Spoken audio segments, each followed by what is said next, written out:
Yes, friend, ako'y nagbabalik, DJ B-Boy Bibo, para sa ating tuloy-tuloy na BB Time tungkol sa usaping office affairs o kalaguyo sa trabaho.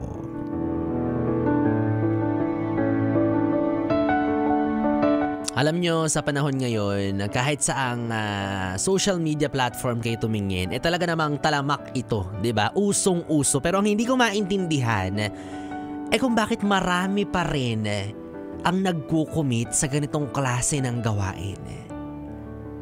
I mean, there's nothing wrong with being in a relationship with your office mate, with your workmate. Pero yung gagawin mong libangan, 'di ba? Gagawin yung pampalipas oras, pampawala ng pagod, pampawala ng stress sa trabaho, yung pakikipagrelasyon sa kaopisina or katrabaho ninyo. Oh my goodness! Saan kayo humuhugot at kumukuha ng kapal ng muka, 'di ba? Tapos minsan gagamitin niyo pa yung stock room para lang makapagharutan kayo?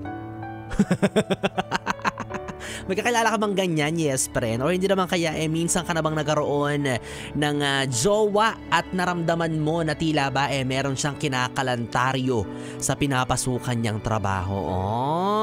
Oy, nako pala, isipan talaga yan, no? Diba? At saka minsan, mahirap isipin, nakakapraning, nakakautik. Kasi, trabaho yun eh. Isa yun sa necessity or isa yun sa mga pangangailangan na kailangan mong gawin sa buhay mo. 'Di ba? Ang magtrabaho. So ikaw bilang jowa, paano mo babantayan yung jowa mo sa trabaho niya? Hindi naman pwedeng hindi mo rin siya pagtrabahuin. Hindi naman pwedeng palipat-lipatin mo siya ng trabaho, 'di ba? So paano mo gagawin na i-monitor yung jowa mo sa kung ano yung mga bagay na ginagawa niya sa trabaho? So meaning, most of the time, and most probably, wala kang magagawa. Kaya kung ako sa'yo, alam mo, tropahin mo yung mga kaopisina ng katrabaho, di ba yung mga katrabaho niya, yung mga kaopisina niya, yung mga nakakasama niya lagi. Kahit yung boss niya, jowain, tropahin mo. Di ba? Para malaman mo, para meron kang, kumbaga, CCTV sa pinapasukan niya. Di ba? Kung ano yung mga bagay na ginagawa niya. Kasi mahirap na we'll never know. Mamaya mukha lang pala siyang masipag magtrabaho. Akala mo ang ganda-ganda ng performance niya, pero yun pala may iba na siyang pinagpe-performan, diba? Tapos kapag kinompronta mo naman, kapag tinanong mo, magdadahilan pa yan kasi hodang, wala yun, ano ka ba? Nakikisama lang ako sa trabaho, friendly lang talaga ako. Wow. Kailan pa nagka-contest sa trabaho ninyo at ikaw ang Mr. Congeniality, diba?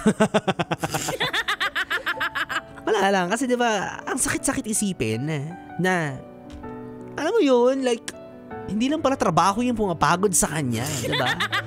Yung kaopisina niya, katrabaho niya, yung umuubos ng lakas na dapat ay sa'yo binibigay pagkatapos ng trabaho, pero sa ibang tao inilalaan. Paano hindi uuwi ng pagod? Imbes na diretso umuwi, dadaan pa sa ibang gawi, diba? Doon pa sa malayo para hindi sila makilala, hindi sila makita ng mga kaopisina, saktong nahuli, 'di ba? O hindi nga. Pwede yari ka, 'di ba? Kaya alam niyo mga yes friend, kapag alam niyong nalagay kayo sa ganyang senaryo, yung tipong para bang may lumalandi sa inyong kaopisina ninyo, katrabaho ninyo, may dumidikit-dikit o hindi naman kaya kayo mismo, 'di ba? Yung may ganyang gawain, yung humaharot-harot sa trabaho, itigil niyo na. Wala kayong mapapala dyan, hindi nakakataas ng sweldo yan. Oo. Or kapag ikaw, nakakita ka, nakawitness ka na mga ganyang klaseng kaopisina, basagin mo, sirain mo yung trip nila, sirain mo yung kasiyahan nila. Kahit pa magalit sila sa'yo, di ba? Sumbong mo sa HR ninyo para ma-terminate yan sila. Oo, ganon. Di ba? Hindi na baling ma-terminate. At least you do not tolerate. Oh, sabing ganon. Kaya gusto ko rin konyatan yung mga empleyado minsan na nagsiship ng mga katrabaho nila, like inaasar-asar pa na, uy, bagay sila, team lead sila parehas, hindi naman kaya, uy, magkasama sila sa isang project. Talaga ba?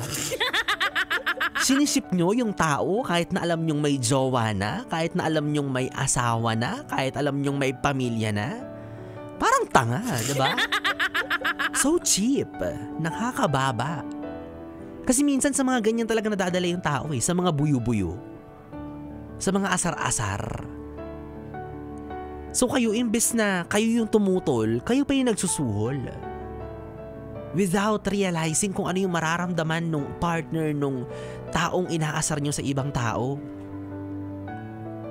Kumbaga hindi nyo man lang nirespeto yung relasyon na meron siya doon sa jowa or asawa niya, di ba? Nakakabastos yun.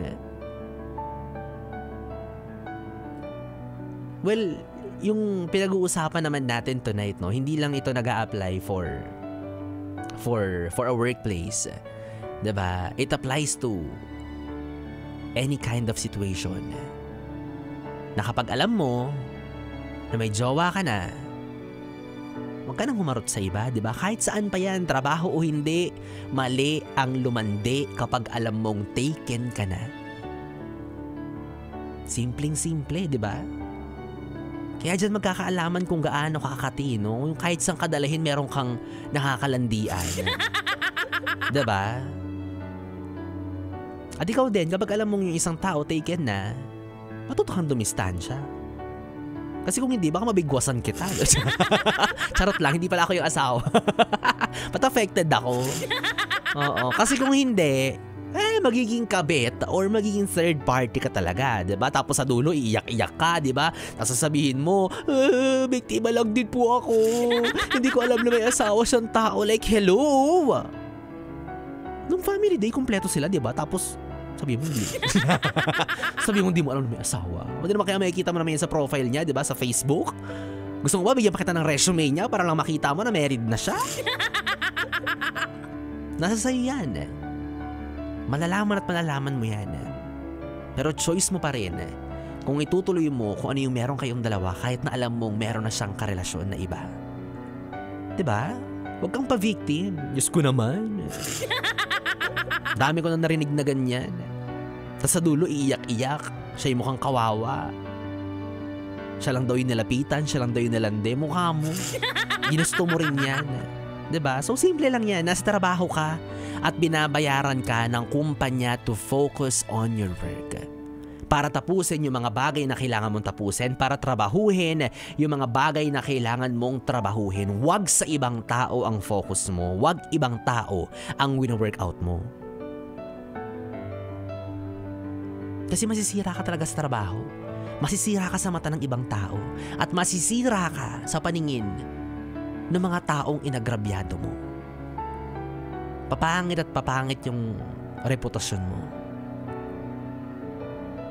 Hindi mo naman malalagay yan sa susunod mong resume diba? Pag in-update mo yung resume mo, mailalagay mo ba, mai-indicate mo ba na I was once a third party. I was once a kabet. Diba? Hindi. Tapos yung iba dyan, dinadaan pa kunyari sa, lalabas kami kasi magkakape kami, alam mo yun. Yung pala, gusto lang maging magkapeling. Yan, diba? Mga dahilanan niya, gusto lang pala masolo ang isa't isa. Parang alam na alam ni B-Boy.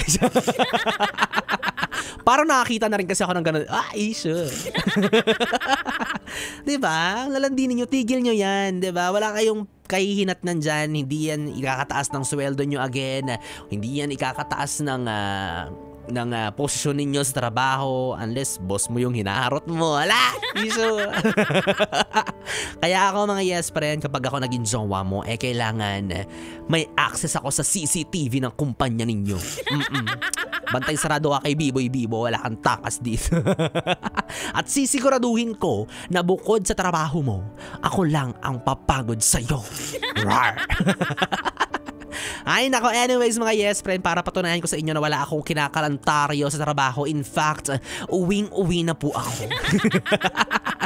Pero bago yan, syempre, ibibigay ko muna ang inyong premyo, ang tumataginting na 500 piso para sa ating...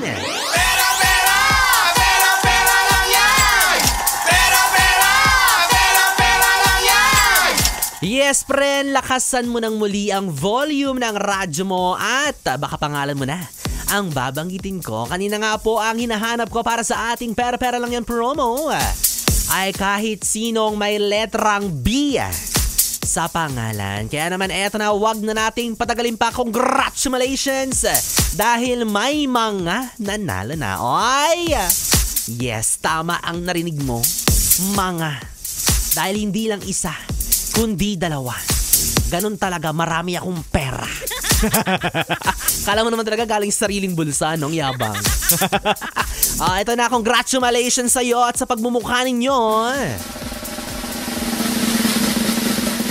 Brian De La Cruz at Billy Zinampan. Congratulations!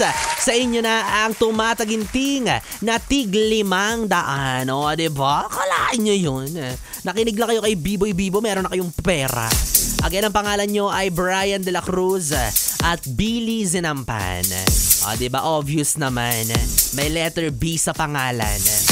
Pero yung pangalan, tunog mayaman, parang hindi na kailangan ng 500. Sarot lang. Kung narinig nyo sa mga oras na ito, ang kailangan nyo naman gawin ay send sa akin ang inyong GCash number kung saan po namin isisend ang inyong tig-500 piso para sa ating Pera, pera! Pera, pera lang yan! Pera, pera!